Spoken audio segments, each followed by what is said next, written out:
Մարդ ինչքան պիտի էմպաթիա, ապրումակցում չունենա, մարդ ինչքան պիտի, ես չգիտեմ, հոգեխեղված լինի, որ զոհվածի մորը,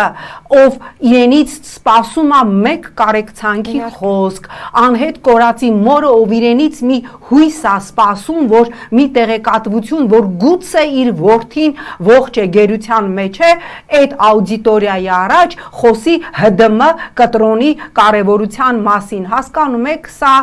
ես չգիտեմ, այս դիագնոզը ես շատ երկար եմ նաև որպես լրագրող ուսումնասիրել հոգեբանություն, որևէ մեկի մոտ, ոչ Ֆրոյդի, ոչ Յունգի, որևէ մեկի մոտ ես այս կարգի դիագնոզ, ինչպես այս իշխանությունն է եւ ինչպես է զույգն է, հա,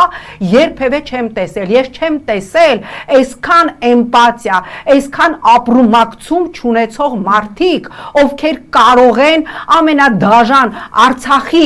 հայաթափման օրերին հեծանիվ քշել կամ տրնգի պարել, հասկանում եք, չկա, ես կարծում եմ գալու է ժամանակը եւ այո, ես սա առանց չափազանցության եւ առանց հեգնանքի եմ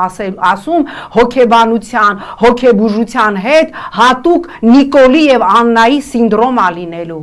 հատուկ Նիկոլի եւ Աննայի սինդրոմ, ինչպես Հյուգոյի աղջկա անունով, Ադելի անունով, դա բացարձակապես այլ սինդրոմ էր, այդպես հոգեբուժության եւ հոգեբանության մեջ մնաց Ադելի սինդրոմ, այնպես էլ հոգեբուժության եւ հոգեբանության մեջ մնալու է Աննայի եւ Նիկոլի սինդրոմ, որպես բացարձակապես էմպաթիա, ապրումակցում չունեցող մարդկային սինդրոմ, որոնք գեհենական հաճույք են ստանում ուրիշի ցավից